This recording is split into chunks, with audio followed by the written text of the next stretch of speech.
What's up guys, I'm Shernfire. I've been a professional player since Season 5 and I've been to MSI and Worlds multiple times. The new champions here in Oceania as Direwolves will represent the OPL at MSI 2017. While also climbing to top 10 Korea multiple times and hitting rank 1 NA and OS multiple times. My goal is to help people reach their rank goals and ultimately breed an army of high elo junglers. In this video, we're going to be covering 3 bad habits that are killing your LP gains. Now, I've been coaching for the last 4 months in my coaching program, Sanspareil, linked below. And we've been observing, or I've been observing rather, the issues that a lot of players have, usually Diamond and Emerald, tend to have when it comes to poor habits that are just keeping them repeating similar mistakes over and over again. The first thing is going to be overreacting to plays. So what do I mean by that? Well, when I say overreacting, what I mean is you're reacting to the situation that you didn't see coming. Usually it's going to be a camp, you're doing a camp and you see the enemy jungler gank and you are indecisive about whether you should finish the camp or come help. And then you end up running a marathon cross map to try help your team, and then nothing happens and you waste a lot of time. This I see a lot more in around the Emerald Elo and Diamond, where junglers won't be proactive, they'll be reactive to the situation they're in. They're looking to help their team, but by helping their team, they're actually hurting themselves and hurting the team by consequence. This is going to be an example from a member in Sanspareil. Now this is an old VOD, he doesn't do this anymore, but this was one of his major bad habits, and it was overreacting plays. So in this example, we're going to be seeing he's about to recall, and then he realizes bot might die. And so he stopped his base. So we've basically wasted 6 seconds. And now he's coming, but they've already taken a plate and they've pretty much did exactly what they were going to do in the first place, which was take the plate, try to threaten the dive, and that's it. And now we can see a little bit of complaining. He gets his base stopped multiple times while he's typing, and you can see how this is an absolute disaster. Alright, so up next we have another example, which is going to be much more common. My own experience in the past, it's when you're overacting when someone ganks, right? So you know the jungler's here, you know he's coming, and he's coming to gank, and don't think about the consequences, you just think about, oh, my teammates are fighting, or like they need to run away, so I need to help them. So what just happened was Kane was just farming the whole time, and he decided to gank while you just came from base and walked all the way from base, did a cross-country marathon to the mid lane, and you've skipped basically all your camps. So this is going to be another example where overreacting is going to hurt your gameplay a lot. So what can we do about these plays all in general? Well, the main idea is that we want to make decisions before a play happens. So you see your teammates get low, you see a volatile situation, you must decide what you want to do before a potential situation happens. So if, for example, Kane ganks here, I'm going to make back pings and let my team die if they have to die, or I'm going to go there, right? We make it before, that's being proactive. So that is the solution to breaking this bad habit and basically stop wasting time. Okay, so the second bad habit that you guys need to break is looking for bad ganks. So what do I mean by bad ganks? Bad ganks basically mean when all you get when you kill or gank someone is the flat value of kill, the 300 gold, nothing else. No denied minions, no plates, no tempo in your laner, and maybe it took a really long time to kill them, or maybe you didn't even kill them, you only got their flash and you couldn't return a gank later on and get your return on investment for spending time ganking that lane. Other examples will be the worst case scenarios where they 1v2 you or 1v1 you, but I won't be covering that because that's pretty obvious to you guys. I'm talking about the ganks which you think is good, but is actually not good. So in this example, we're going to be going over why this is a bad gank. So let's play this. So Lee Sin walks up, Malphite is pretty low, Yone has to flash. That looks pretty good, right? That looks like a good gank.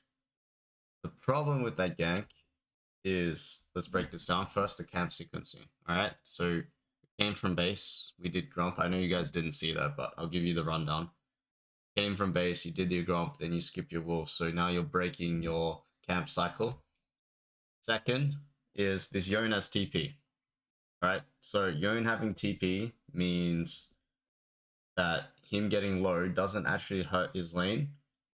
The third is if you look at the wave state, the wave was slow pushing out. So Malphite's actually going to lose 2 or 3 minions here, maybe 2. 3 is a bit of an exaggeration. 2 minions here just for going for this gank, and his wave's going to be really bad.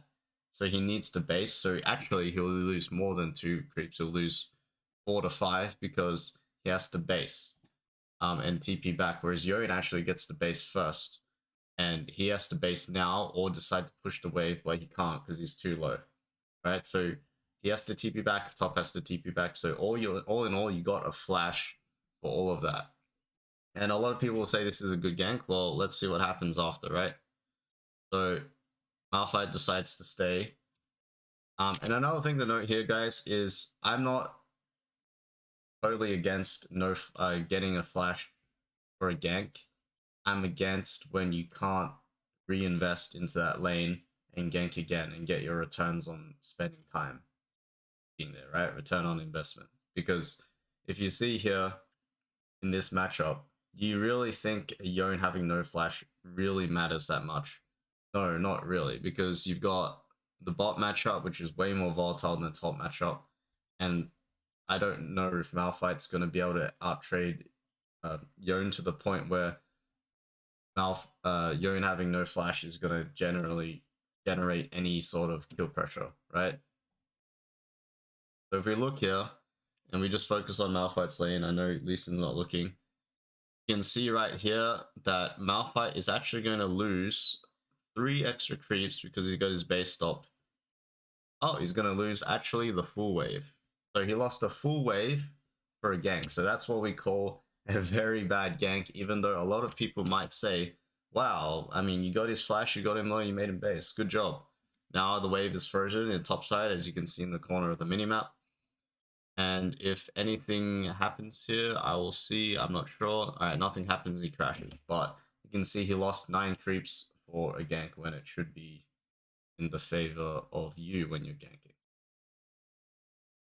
Okay, so now let's look at what makes a good gank and what you should be looking for in a good gank. So the first thing is going to be denial of minions, and the second thing is going to be plates. If you can achieve either of these 2 things, it's going to be a good gank, right? And the last thing is a little bit of a higher level concept, is denying or being able to return on a gank. So that's what I was talking about in the last example. If you can return on the gank and be able to gain value from returning on that gank, it's going to be worth your time investing in burning a flash or making them base, etc. So here's an example. So here I did grubs. It's a split map situation. You can see they did dragon, I did grubs. So I'm on the top side, they're on the bot side. But the key difference here is if you look at my teammates' minion waves, it's crashed, right? They're fighting and they're losing minions while doing dragon. So it's a terrible dragon call. Whilst me, I'm doing grubs and I have a stacking wave on top side, right? And you can ignore the fact that we're versing a Corky top. I have no idea why, but we are versing a Corky top. So I'm going to abuse this because I know that he is very diveable and we have a stacked wave. So we've pretty much covered 2 or 3 elements that I just talked about. We're going to deny CS, even if I don't kill him, if he plays really safe on the tier 2. Second, we're going to get plates with whether we kill him or we don't kill him. Third is if he burns flash or TP, that's going to be resource spent that I can abuse and return gank later down the line. So you can see here, This is not really a gank, obviously. I'm cheesing him because I know he has to respect and stay away from the tower. I stay here. As you can see, we've got the plates, we've denied the CS and EXP, and someone tries to help, we kill.